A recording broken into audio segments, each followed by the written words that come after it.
Do you guys realize that at the push of a button, global money managers can move trillions of dollars out of a country and into another? Now, I don't want to get all conspiracy theory on you, but y'all need to go watch that James Bond movie. What was the one where the guy said, hey, we're going to put you in office? It was a South American country, we're going to put you in office, and before we put you in office, you're going to sign the contract so that we supply the water. And oh, by the way, if you don't sign the contract, we'll put a bullet in your head and get the next person to sign the contract. Now that's a movie, but there's a lot of truth in that movie. Money can move in and out of countries, in and out of projects, in and out of markets at the push of a button. And you can go to sleep on the 23rd of June thinking, hey, everything's cool. I got a great job. I got a good 401k. I got a great assignment. And wake up in the morning and realize the company that you're working for is shutting down. Give you a local example of this. How many people in here ever heard of a company called Sports Authority? Okay? And everybody knows what's going on with Sports Authority. I had to break the news to my dad.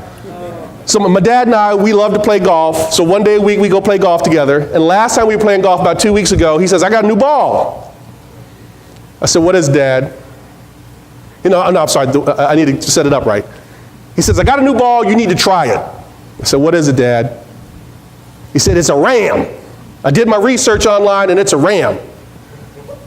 So he gave me one of those little golf balls, and sure enough, I hit it, and boom, it flew further than before. I'm like, okay, that's pretty cool. So after we had our round of golf, I got back home and I said, where's this ram thing come from? So I go online looking for ram. It's not coming up on any websites. None. I'm like, how could this golf ball be any good and it's not coming up on any websites? So finally, I pulled the golf ball out of my pocket, I looked at it, and it said something about TAS.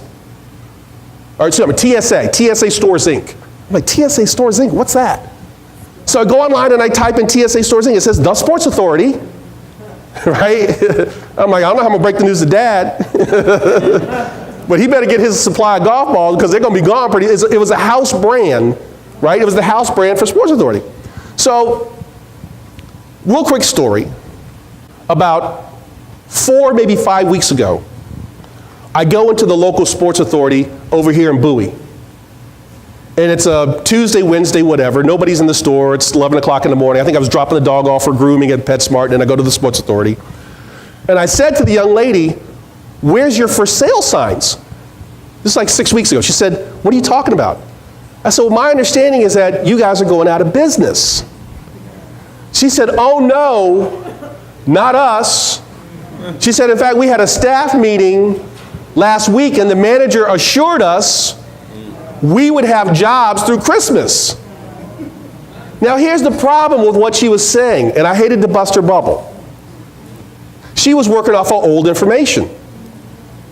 When Sports Authority first got the new CEO and first announced that they were going to shut some stores, they did say, we're going to shut some stores, we're going to keep the rest open. And then the new CEO took a look around and stuff and said, you know what? It's like a doctor, and they're like, we can't save this. Just close it up. And the morning that I went to Sports Authority, I went there because I heard on the radio that the CEO had announced that they were going to shut down all the stores.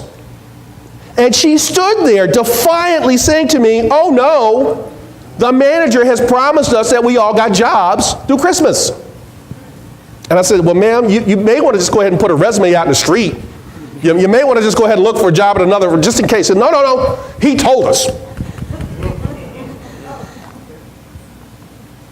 So sure enough, hits the fan 2 weeks later, 4 sale signs go up, 20% off. By the way, read the fine print, up to 20% off.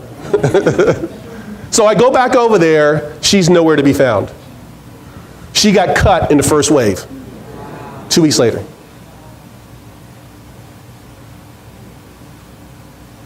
You got to read the signs, folks. You got to pay attention. If you're going to be in this real estate business, you need to be paying attention to the things that impact the real estate business. And the number one thing that impacts the real estate business is money. Money is not local. Money is global. And money goes where it wants to go. Money hates risk. Y'all know that, right? Money don't like to go where it's risky. Every once in a while, money will go where it's risky, only because there's no place else to go, and it's like, well, let's just go ahead and try our hand over here. They have a term for that. You know what they call that? Emerging markets. When I was in school, we used to call them third world countries. That's not politically correct anymore. So we now call them emerging markets. Occasionally, money will go to emerging markets, but the first sign that money gets that they're scared or spooked, guess what money does? They leave that emerging market like a hot potato. Right now, money's feeling really shaky and really scared. If you have friends and family who live in what we used to call third world countries / emerging markets, you may want to strongly encourage them to get some of their money out of the country. Because money is scared. Money is like cattle. When they get spooked, they run. It runs. Money hates uncertainty.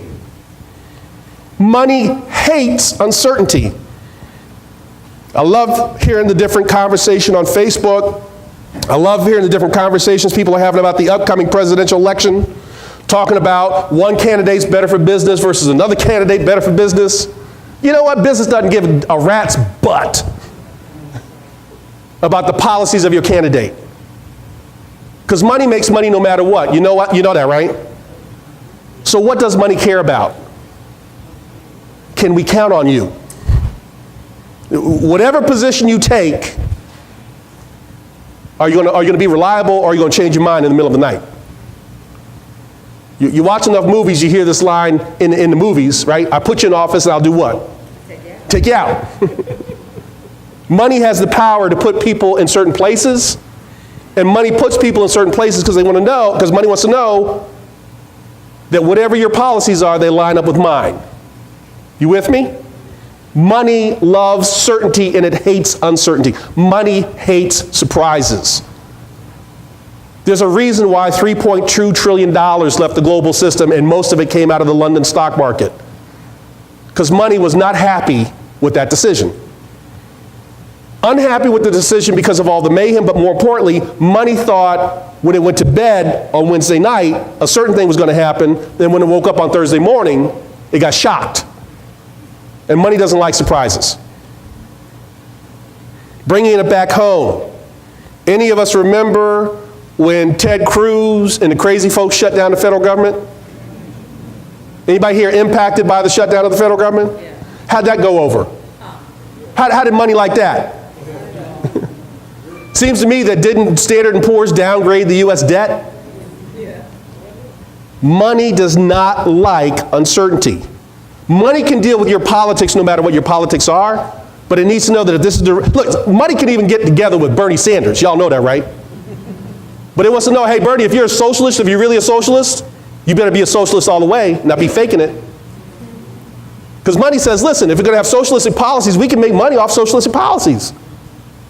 There's a whole lot of socialistic countries in the world that still have money. Y'all ever heard of Moscow? Y'all ever heard of China? Lest you forget, China is still a communist country. Anybody here ever hear of a little island nation called Cuba? So they announced in the paper the other day that there's now going to be like 8 major airlines flying to Cuba. You think 8 major airlines are flying to Cuba just because? No, they're flying to Cuba because there's a chance to make some money. But Cuba is a communist country, yes. Probably on its way to becoming a socialist country. But money can still make money off of communism and socialism. It just needs to understand what's the rules. But don't give me no surprises. Money goes where it wants to go, and nobody stands at the door to stop it. It's not like you can just stand at the door and go, oh, I'm sorry, we've had way too many people leave the country today, y'all got to stay here. Money be like, it moves electronically. How are you going to stop something that moves electronically? How are you going to stop something that moves with a push of a button? Bam. You can't. Y'all sitting there going, well, Sherman, what the heck has this got to do with real estate? How does this impact me? We're getting there. But before we get there, you need to understand what the context of what's going on. You can't be oblivious to this stuff, guys, not anymore. Somebody's going to walk out of here mad going, well, I just wish that I lived in a simpler time. I didn't understand all this stuff. Then just pull the covers over my head, because if I pull the covers over my head, it won't impact me. If that's what you want to believe, my point is, know what's happening, know what's taking place, figure out what's going to happen next, and be there before it happens.